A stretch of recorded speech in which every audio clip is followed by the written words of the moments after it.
Okay done. तो continue करते हैं हम, ठीक है। नाउ मेरा पॉइंट है फोर्थ, मैनेजरियल एबिलिटी। ठीक है, मैं क्या कर रहा हूँ, मुझे चॉइस करना है मुझे कौन सा बिजनेस लेना है।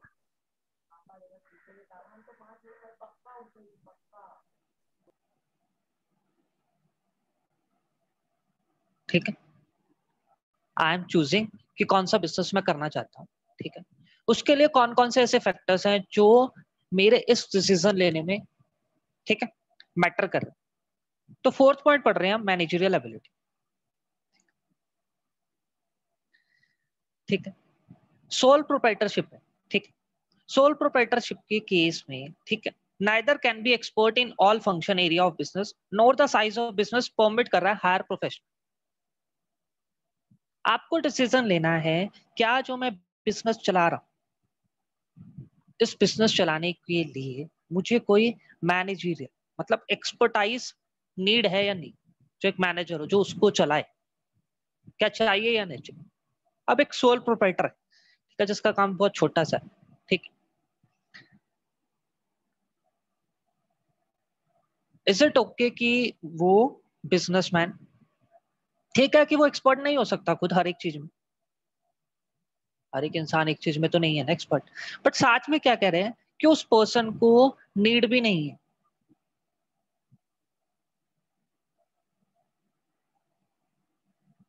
ठीक है, उस पर्सन को नीड नहीं है कि वो हायर करे क्या, मैनेजर्स अपने बिजनेस को रन करने के। ठीक, तो अगर आप सोल प्रोप्राइटरशिप को चूज कर अ फॉर्म ऑफ बिजनेस, ठीक है, कि वो एक्सपर्ट नहीं है, ठीक, बट साथ में आपका बिजनेस ऐसा है जहां पे आपको एक्सपर्टाइज, ठीक, मैनेजर्स नहीं अपॉइंट करने पड़ रहे, तो कहां पे जाओगे आप, सोल प्रोप्राइटरशिप। ठीक है, मैं अकेला कर रहा हूं, ठीक है, मेरा बिजनेस डिपेंड कर रहा है, ठीक, ना ही मुझे क्या चाहिए, एक्सपर्ट की नीड है, मैनेजर्स मुझे नहीं चाहिए, तो आई गो विद सोल प्रोप्राइटरशिप। ठीक, सेम अगर मैं सोल से आगे बढ़ता हूं और सोचता हूं पार्टनरशिप के बारे में। ठीक, पार्टनरशिप में क्या है, दो है, या तो सिंपल फॉर्म खोलो, या दूसरा आपके पास अब क्या ऑप्शन है, एलएलपी वाला भी, लिमिटेड लायबिलिटी पार्टनरशिप बनाना। वहां पे क्या होगा, आपके पास एक से ज्यादा पर्सन तो होंगे ना जो डिसीजन ले सकते। ठीक है, एक से ज्यादा पर्सन है आपके पास।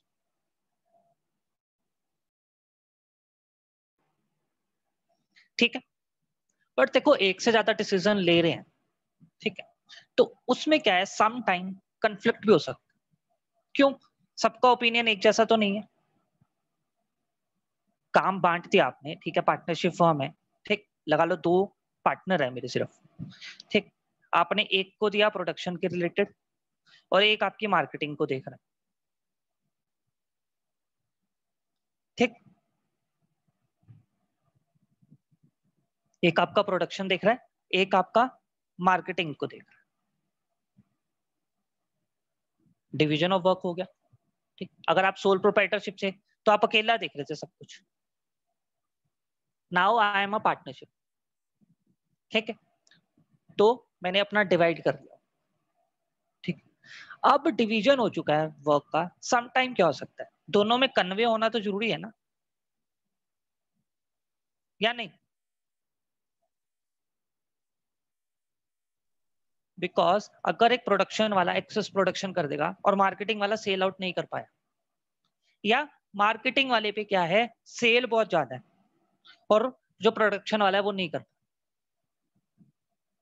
ठीक, तो डिपेंड करता है मैनेजरियल एबिलिटी भी डिसीजन लेने के लिए कि मैं सोल प्रोप्राइटर में जाऊं सब कुछ निकाल सकता हूं, या पार्टनरशिप पे जाऊं जहां मैं डिवीजन ऑफ वर्क कर, ठीक, पर डिवीजन ऑफ वर्क कर रहा हूं जब, तब भी मुझे क्या देखना है कि बोथ में कन्वे लेवल सेम, उसी हिसाब से जा सकता हूं ना। नहीं तो अनटिल एंड अनलेस अगर आपका प्रोडक्शन और आपकी मार्केटिंग जो आप सेल कर रहे हो दोनों में कन्वे नहीं हुआ, तो आपका बिजनेस नहीं ग्रो कर पाएगा। ठीक है ना, तो ये फैक्टर भी आप जब डिसीजन ले रहे हो मैटर करता है। ठीक, और अब आपकी बहुत बड़ा ही स्केल है। ठीक, सोल प्रोप्राइटरशिप थी कि हम कब कर सकते हैं पार्टनरशिप, नाउ यू वांट कि मैं कंपनी खोल, इससे बढ़िया है कि लार्ज स्केल में है। ठीक, बट अब लार्ज स्केल में तो क्या होगा, आपकी ऑनरशिप अलग है, मैनेजमेंट अलग है, बोथ आर डिफरेंट, ठीक, क्योंकि आपकी जो मैनेजमेंट कौन, मोस्टली बोर्ड ऑफ डायरेक्टर्स, ठीक। तो आप क्या हायर कर रहे हो, mostly professional management various level, कि आप क्या कर सकते हो, काम को डिवाइड कर देते हो छोटे छोटे हिस्सों, डिवीजन ऑफ वर्क बहुत छोटे छोटे लेवल पे किया, और हर एक लेवल का क्या कर दिया, एक प्रोफेशनल लेवल हेड बना दिया, ताकि आपका काम ईज ऑफ के साथ हो सके, ठीक है। तो मेरी मैनेजरियल एबिलिटी प्लस मेरी रिक्वायरमेंट, बोथ के बेस पे मैं क्या ले रहा हूं, डिसीजन ले रहा हूं कि मैं किस फॉर्म ऑफ बिजनेस के साथ जाऊंगा, ठीक है। ऐसी next, degree of control and management, ठीक। तो degree of control and management that an entrepreneur desire to have over business affect करता है choice of form of organisation, means कि आप कितना डिग्री ऑफ कंट्रोल एक एंटरप्रेन्योर क्या है चाहता है कि मेरे पास अकेला में,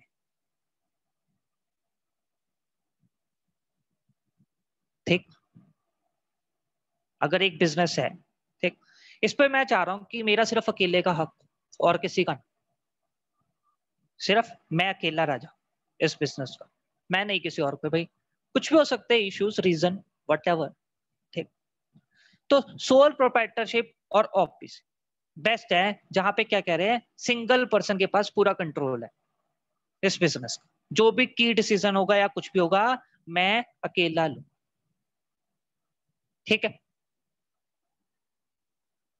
ऐसी अगर आप नहीं हो पा रहा, आप चाहते हो चलो थोड़ा सा कंट्रोल में डाइल्यूट कर सकता,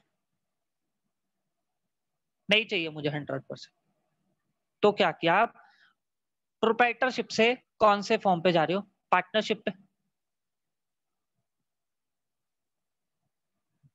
जहां पे क्या हो रहा है, इक्वल मैनेजमेंट एंड कंट्रोल, ठीक।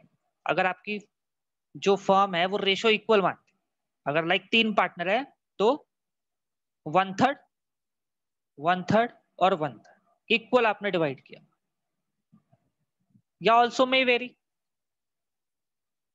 वो आपके डिसीजन के बेस पे कि एक पार्टनर ज्यादा कंट्रोल रख रहा है उसको आप मेन बनाया हुआ, प्रॉफिट शेयरिंग है जो भी है, कि किसी किसी को आपने क्या दिया हुआ है, कंट्रोल ज्यादा, ठीक, कि ठीक है तू बिजनेस पे ज्यादा रख, तू काम कर, तू मेजर बन, तू काम कर, ठीक, स्किल्स के ऊपर रीजन है बहुत सारे, ठीक है। और लाइक कंपनी, जहां पे क्या है, मैनेजमेंट आपकी अलग और ओनरशिप अलग, क्योंकि मैनेज किसके पास है, बोर्ड ऑफ डायरेक्टर, ऑनर कौन, आपके शेयर होल्डर, ठीक है। तो यहाँ पे क्या है डिफरेंट, जहां आप क्या करो खुद नहीं कर रहे, आपकी जगह कोई और अदर पर्सन काम कर रहा है, तो that person on profit for you, जहां पे आप क्या है अपना जो पूरा कंट्रोल है किसी और को देना चाहते हैं, ठीक है। देन नेक्स्ट,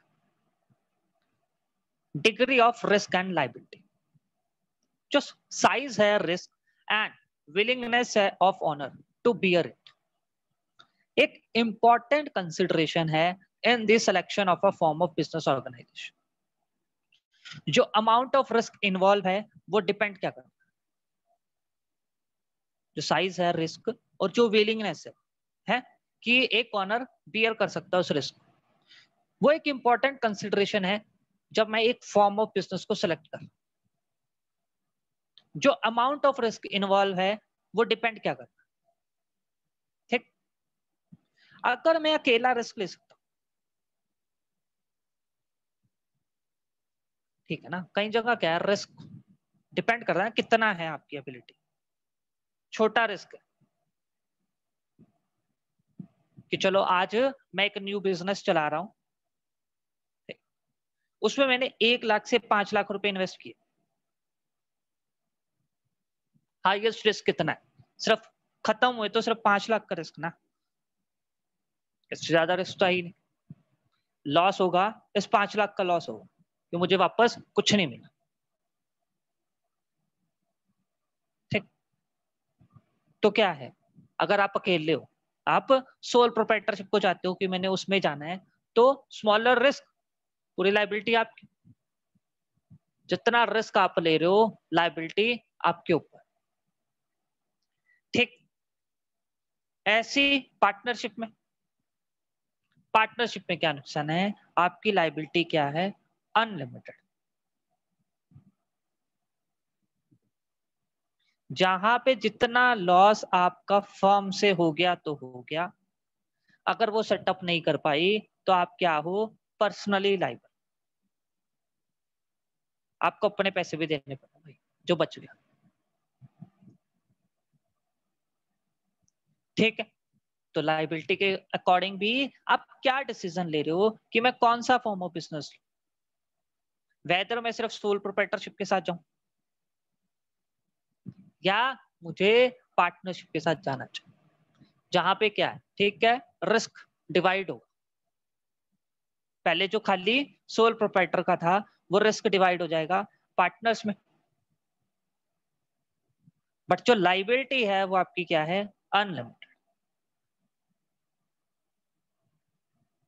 ठीक, अगर आपको चाहिए ही मुझे पार्टनरशिप करनी है, तो पार्टनरशिप के साथ कहां पे जा सकते हो, एलएलपी में तो जा सकते हो कि मैं क्या करूं, अपनी लाइबिलिटी लिमिटेड फिक्स कर लूं, तो liability limit with exceptional management. ठीक, और कंपनी के केस में कितना है, आपकी लाइबिलिटी फिक्स है up to the amount of paid up capital, जितना शेयर्स का प्राइस जितना है आपकी उतनी लाइबिलिटी फिक्स है, उससे ज्यादा नहीं, उससे ज्यादा क्रेडिटर नहीं मांग, तब किस हिसाब से रिस्क ले सकते हो, अकेला चलना है सोल प्रोप्राइटर प्लस लाइबिलिटी को देख रहे हो आप, अगर आपने इससे आगे पढ़ना है तो क्या जा सकते हो, पार्टनरशिप कि जहां रिस्क डिवाइड हो रहा है, क्या एक की जगह 2 बंदे लेने को तैयार है रिस्क, बट लाइबिलिटी क्या है, अनलिमिटेड। ठीक, ऐसे ही कंपनी में चले जाओ जहां आपको लाइबिलिटी की ज्यादा ही चिंता है, जहां पे लाइबिलिटी ही फिक्स उससे ज्यादा नहीं होगी। ठीक है, यहां तक कोई डाउट? No sir. हाँ जी, नेक्स्ट हमारा है स्टेबिलिटी ऑफ बिजनेस। ठीक, हमारा नेक्स्ट फैक्टर क्या डिपेंड कर रहा है, हमारे बिजनेस की स्टेबिलिटी। ठीक, देखो टाइम आता है जब हमारा बिजनेस चलता रहता है, देखो स्टेजेस होती है बिजनेस की भी हर एक, बट मोस्टली एक बार तो हम चाहते हैं ना एक स्टेबिलिटी तो रहे, कि ठीक है सम टाइम जो मर्जी भी सिचुएशन हो बट स्टेबल एटलीस्ट हमारा बिजनेस होना चाहिए। ठीक, तो जो स्टेबिलिटी ऑफ बिजनेस है एक अनदर फैक्टर है जो कि क्या गवर्न कर रहा है, चॉइस ऑफ ओनरशिप ऑर्गेनाइजेशन। ठीक, लाइक दिस जो सोल प्रोप्राइटरशिप है या ओपीसी या पार्टनरशिप, इस केस में क्या है, अगर एक ही पर्सन है सोल प्रोप्राइटर, कुछ अनसर्टेन इफेक्ट हो, लाइक उसकी डेथ हो गई, वो इंसॉल्वेंट हो गया, या पर्सन ऑफ अनसाउंड माइंड हो, कुछ भी, तो उसके बिजनेस पे तो इफेक्ट ना, वो चला गया तो कौन चलाएगा बिजनेस, कोई भी नहीं। लाइक सेम आपके पार्टनरशिप में, ठीक ना, कि या तो पर्सन रिटायर हो गया, मुझे नहीं जाना मैं जा रहा हूँ पार्टनरशिप छोड़ के, या उसकी डेथ हो गई, तो आपकी पार्टनरशिप पे इफेक्ट कर सकता है ना, कि उसकी एक्सिस्टेंस पे क्या है, क्वेश्चन मार्क आ जाएगा कि वो चलेगी नहीं चलेगी। लाइक फॉर एग्जांपल XYZ है मेरी, ठीक, इसमें से X और मेरे Z की डेथ होगी, अब तो Y अकेला रह गया। XYZ एक पार्टनरशिप फर्म थी जिसमें से X और Z की डेथ हो गई, मेरा अकेला Y रह गया, तो अब उस पार्टनरशिप पे क्या है, क्वेश्चन मार्क है ना, कि वो उसकी एग्जिस्टेंस और स्टेबिलिटी खत्म।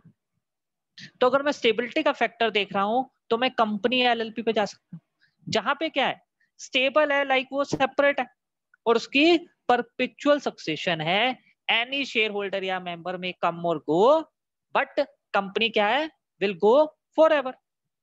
कंपनी चलती रहेगी, किसी के आने या जाने से कोई फर्क नहीं पड़ता कंपनी के एग्जिस्टेंस, तो उसकी स्टेबिलिटी हमेशा। अगर आप इस फैक्टर को डिसाइड करते हो तो आपके पास ऑप्शन है कि आप कंपनी एलएलपी जाओ, जहां पे आपकी स्टेबिलिटी बनती रहेगी, खतरा नहीं है उसकी एग्जिस्टेंस को लेके कभी भी, कि किसी दिन मुझे क्या हो जाए कि रहे ही ना कोई तो चलाएगा कौन बिजनेस। ठीक, देन एट्थ है फ्लेक्सिबिलिटी ऑफ एडमिनिस्ट्रेशन। जो मैं एडमिनिस्ट्रेट कर रहा हूं अपने काम को, उसमें क्या है, फ्लेक्सिबिलिटी होनी चाहिए। ठीक है, flexibility of administrative is closely related to internal organisation, मतलब within the business, business के अंदर जो मेरा एक बिजनेस है उसके अंदर जो काम हो रहा है उसमें मैं क्या चाह रहा हूं, flexibility. That is in the manner जिसमें ऑर्गेनाइजेशनल एक्टिविटी क्या है, structure into department, unit and section with clear definition of authority and responsibility. ठीक है, तो क्या चाह रहा हूं मैं, जो मेरा एडमिनिस्ट्रेटिव स्ट्रक्चर है उसमें फ्लेक्सिबिलिटी। ठीक है, जो मेरी ऑर्गेनाइजेशनल एक्टिविटी है उसको मैं क्या कर रहा हूं, डिवाइड अप कर, डिपार्टमेंट में, यूनिट्स में या सेक्शंस में, मेरी मर्जी। ठीक है, अब सोल प्रोप्राइटरशिप या ओपीसी या पार्टनरशिप ले लो, उसमें क्या करना है, चेंजेस करने हो आपके इजी है एडमिनिस्ट्रेशन। एक प्रोप्राइटर अकेला ही तो है ना, उसने खुद ने डिसीजन लेना, वो चेंज कर सकता है बहुत इजीली, बहुत इजीली। उसके क्या है, इजी वे, उसमें ज्यादा कॉम्प्लेक्सिटी नहीं है। ऐसी आपकी पार्टनरशिप में भी ज्यादा नहीं है कि मुझे बहुत लंबी प्रोसेस करनी। बट अगर एडमिनिस्ट्रेटिव में एलएलपी या कंपनी में ले लूं, थोड़ी लीजिए, कंपनी प्रोसेस चल रही है, ठीक है, तो तुम उसमें क्या करना पड़ेगा, लिमिटेड लाइबिलिटी पार्टनरशिप एग्रीमेंट को मैं चेंजेस लाऊंगा, या कंपनी है तो एमओ या एओ को छेड़ना पड़ेगा। ठीक, like this division of profit, main thing, क्योंकि कोई भी बिजनेस आप कर रहे हो किस चीज के लिए कर रहे हो, टू अर्न प्रॉफिट। फोकस तो आपका है ना, मैं कुछ अर्न करूं तभी मेरा बेनिफिट है, एल्स मुझे क्या मिलेगा, कुछ भी नहीं। तो प्रॉफिट एक guiding force of private business है और एक tremendous influence on selection of a particular form of business organisation. मैं छोटा सा लेके चलता हूं, अगर एक बिजनेस है जहां पे 5 लाख रुपए में प्रॉफिट कमा रहा हूं, अगर आपकी प्रोप्राइटरशिप है तो 5 लाख आपका, एक सिंगल पर्सन का। बट अगर मैंने पार्टनरशिप चूज की है या एलएलपी चूज किया है तो शेयरिंग ऑफ प्रॉफिट हो जाएगी, जो मैंने प्रॉफिट शेयरिंग रेशो या कैपिटल कंट्रीब्यूशन रेशो, या जैसे भी मैंने फैक्टर डिसाइड किया कि प्रॉफिट डिवाइड अप होगा मेरे पार्टनर्स के बीच, तो वो 5 लाख रुपए डिवाइड हो गए ना। जो 5 लाख सिर्फ एक को मिलने थे, वो पार्टनरशिप में क्या चले गए, 2 या 3 को। और अगर कंपनी है तो डिवाइड क्या होगा, in proportion of share holding, जितने शेयर होल्डर है उसके हिसाब से आपका पैसा डिवाइड। तो आपके वो 5 लाख आपके पास नहीं आए, वो डिवाइड। तो आप ये भी सोच के चलोगे कि मैं कौन सा बिजनेस, क्या मैं खुश हूं कि मैंने अगर 1 लाख रुपए लगाया तो उससे चलो ज्यादा नहीं रिटर्न आ रही, कम भी आ रही, तो मैं सेटिस्फाइड, चलो ठीक। या आप चाहते हो 1 लाख रुपए में से जितना भी टोटल प्रॉफिट आया वो सारा का सारा मेरा ही हो, मैं किसी और को ना दूं। उसी बेस पे आप डिसीजन लोगे ना, मुझे सोल प्रोप्राइटर लेना है या ओपीसी लेना है, या पार्टनरशिप के साथ जाऊं या कंपनी के पास। ठीक है। Then next, cost, procedure and government regulation. देखो डिफरेंट फॉर्म ऑफ ऑर्गेनाइजेशन क्या है, इन्वॉल्व करती है डिफरेंट प्रोसीजर, उसके एस्टैब्लिशमेंट एंड गवर्न करती है बाय डिफरेंट लॉस, जो कि आपकी क्या है, अफेक्ट करती है लॉन्ग टर्म बिजनेस एंटरप्राइज। ठीक है, कि मेरे बिजनेस को करने के लिए क्या कॉस्ट है, सबसे पहले तो मैं इसका ध्यान रखूंगा ना। सेकंड, कैसे मैं फॉर्म कर सकता हूं उसकी प्रोसीजर, और साथ में गवर्नमेंट के क्या रेगुलेशंस है। ठीक, अब एक सोल प्रोप्राइटरशिप है, एक बंदे ने खोलनी, ठीक, उसकी कॉस्ट खोलने की क्या है, सबसे कम कॉस्ट वाइज आप सोच सकते हो सबसे कम में, प्लस साथ में क्या है, प्रोसेस भी सिंपल होगी। ठीक, और गवर्नमेंट रेगुलेशन भी एक प्रोप्राइटरशिप को कम एज कंपेयर टू अगर आप दूसरा फॉर्म ऑफ ऑर्गेनाइजेशन चूज करते। ठीक, ऐसे अगर आप पार्टनरशिप करोगे तो आपको फॉर्म करने के लिए सबसे पहले तो एक पार्टनरशिप एग्रीमेंट बनाना पड़ेगा, जो कि आपको नीड नहीं थी अगर मैं कंपेयर करूं सोल प्रोप्राइटरशिप से। ठीक है,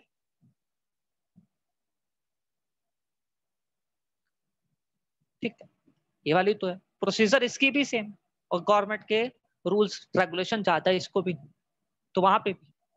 बट अगर मैं एक कंपनी और एलएलपी खोलता हूं तो मुझे सबसे पहले क्या है, एलएलपी के लिए भी एलएलपी एग्रीमेंट बनवा रहा हूं, और कंपनी के लिए भी एमओए और एओए बनाना पड़ेगा।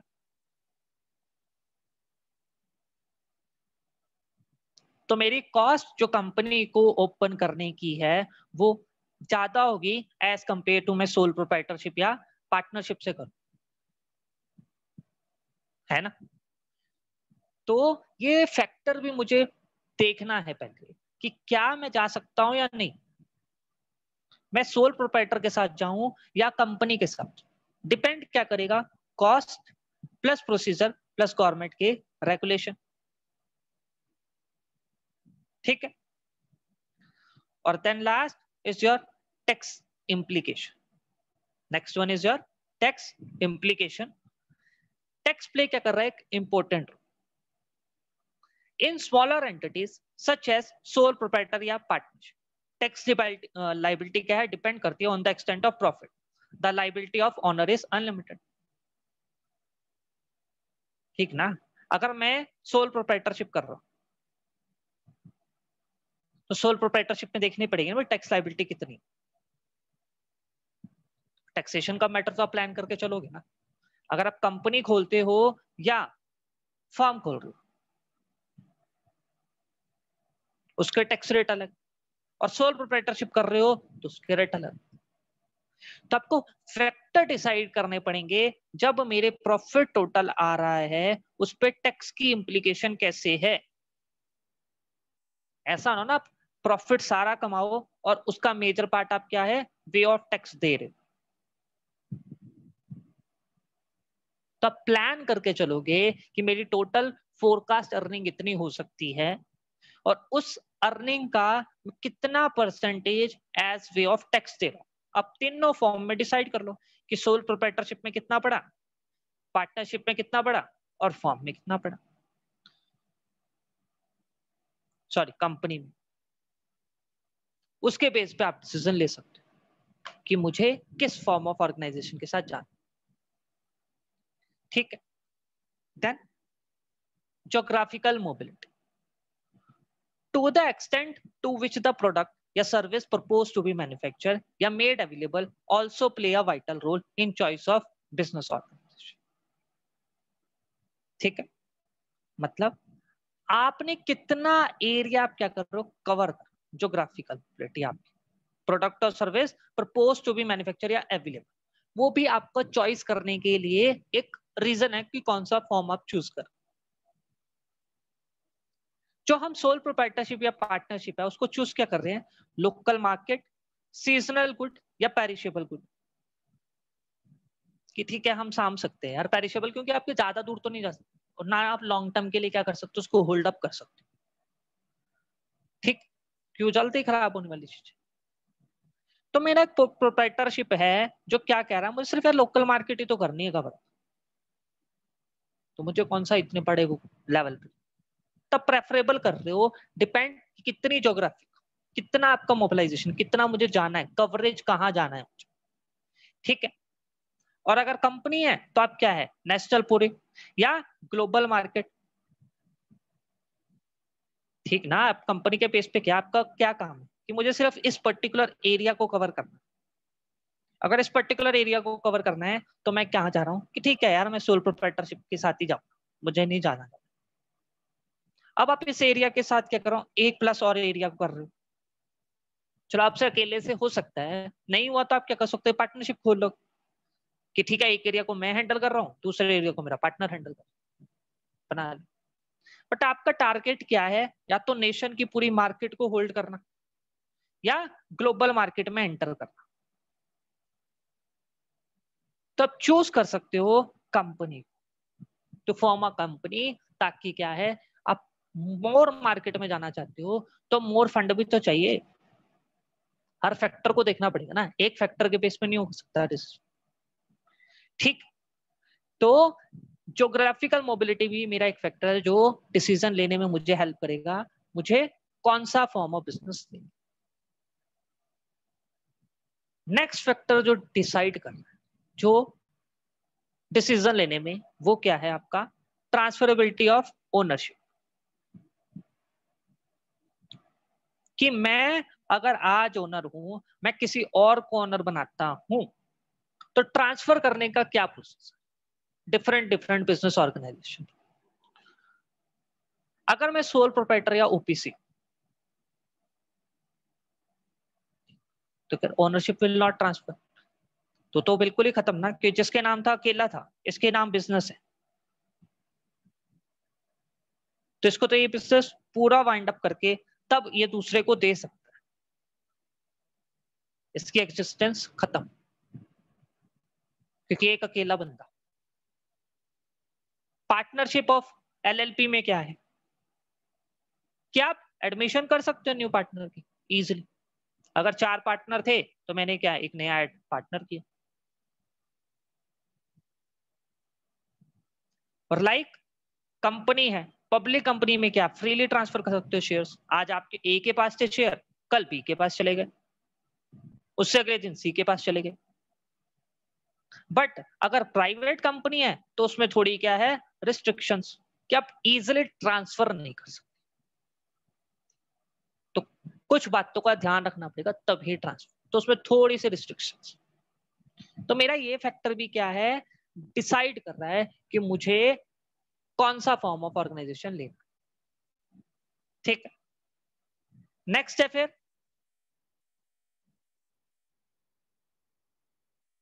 मैनेजरियल नीड्स, मैनेजरियल या एडमिनिस्ट्रेटिव रिक्वायरमेंट ऑल्सो अफेक्ट क्या कर रहा है, decision about the form of organisation, ठीक है। सोल प्रोप्राइटरशिप या ओपीसी है, ठीक, क्योंकि उसमें क्या है, सोल प्रोप्राइटर हो आप, ठीक, या ओपीसी हो, ये हमने शुरू में भी पढ़ा था, ठीक, कि वहां पे क्या है आपको इतनी नीड नहीं है कि आपके बिजनेस को कोई मैनेजर होल्ड कर, मतलब वो संभाल रहा है, किस हिसाब से आपका बिजनेस है उसी हिसाब से आप डिसीजन लो ना, कि ठीक है मैं अकेला कर सकता हूँ, अकेला कर सकता हूँ सोल प्रोप्राइटरशिप, ठीक। देन पार्टनरशिप, जहां पे तो क्या है पार्टनर एक से दो हो गए, तो हाफ काम ये संभाल रहा है, सेकंड मेरा ये संभाल रहा है, तो रिक्वायरमेंट वैसे ही भी लेस हो। बट कंपनी है तो आपको चाहिए ही चाहिए, क्यों, क्योंकि आपके शेयर होल्डर बिजनेस नहीं संभाल, तो आपके डिफरेंट डिफरेंट लेवल के लिए आपको क्या है मैनेजरियल नीड है।